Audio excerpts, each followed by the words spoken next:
आंबेगाव तालुक्यातील मंचर कृषी उत्पन्न बाजार समितीमध्ये नियमित शेतमाल विक्रीसाठी येणाऱ्या शेतकऱ्यांसाठी शेतकरी अपघात विमा योजना लवकरच सुरू होणार आहे।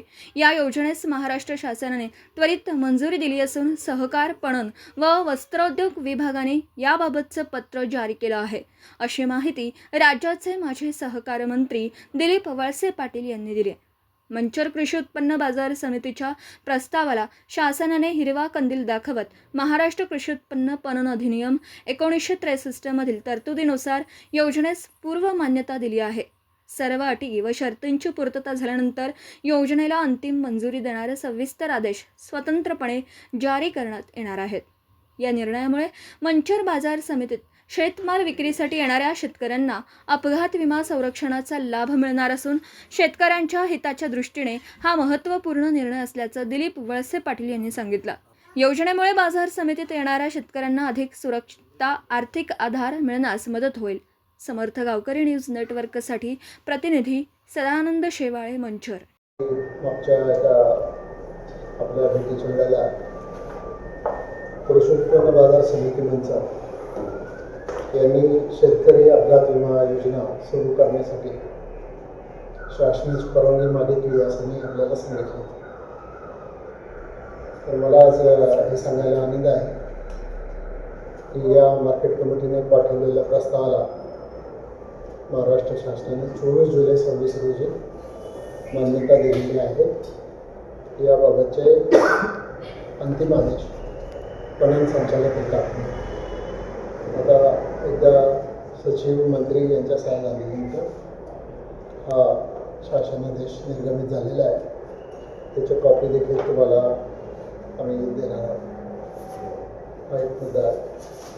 दुसरा, मागे मंचर ST स्टँड आपला आहे, त्या ST स्टँडला डेव्हलपमेंटच्या कामासाठी काही निधी आपण DPDCमधून दिला होता। नंतर ते काम आपण सुरू केलं नाही। मुद्दा आपला प्रयत्न होता की राज्य सरकारने या ST स्टँडचं BOT पद्धतीवर संपूर्ण ST स्टँडचं नूतनीकरण करावं आणि परवा राज्याच्या मंगळवारी झालेल्या मला वाटतं बैठकीमध्ये, मंत्रिमंडळाच्या बैठकीमध्ये राज्यातल्या जवळजवळ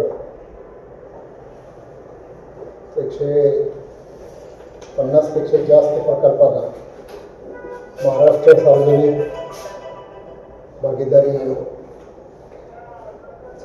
खासगी भागीदारी धोरण संहितेच्या अंतर्गत घोषित करण्यात आलेल्या धोरणानुसार त्याला मंत्रिमंडळाच्या बैठकीमध्ये मान्यता देण्यात आलेली आहे।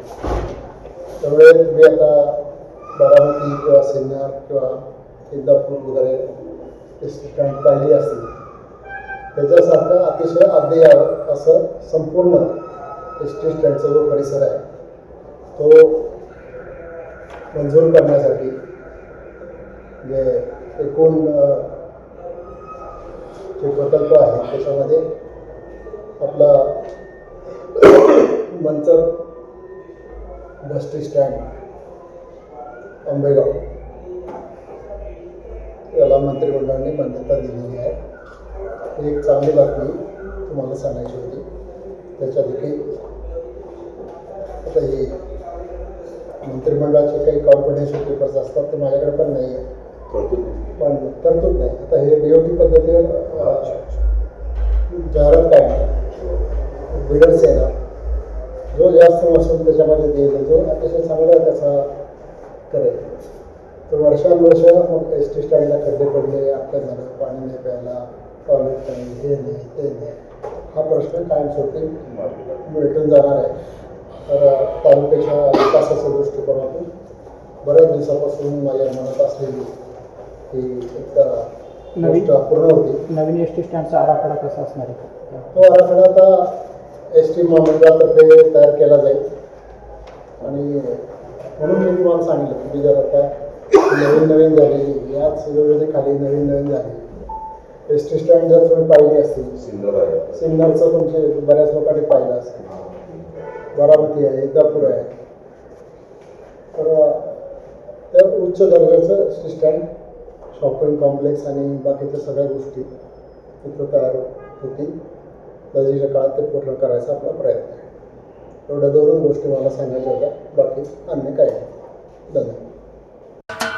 महाराष्ट्राचे सर्वमान्य दैनिक समर्थ गावकरी, अहमदनगर, पुणे, नाशिक, जळगाव, धुळे, नंदुरबार, सोलापूर, कोल्हापूर, सांगली, सातारा, मुंबई, ठाणे, पालघर, रत्नागिरी, रायगड, सिंधुदुर्ग, नांदेड, उस्मानाबाद, बीड, औरंगाबाद, नागपूर, गडचिरोली, भंडारा, गोंदिया, अकोला, यवतमाळ, बुलढाणा येथून एकाच वेळी प्रसिद्ध होणारे एकमेव दैनिक, सर्वसामान्य जनतेचे खुले व्यासपीठ. संपादक आहेत विश्वासराव आरोटे. मोबाईल नंबर आहे 94 23 38 85 08. दुसरा मोबाईल नंबर 94 23 46 72 72. तिसरा मोबाईल नंबर 75 88 15 0001. वेबसाईट आहे sgavkari.com. मेल आय डी आहे akl gavkari@gmail.com.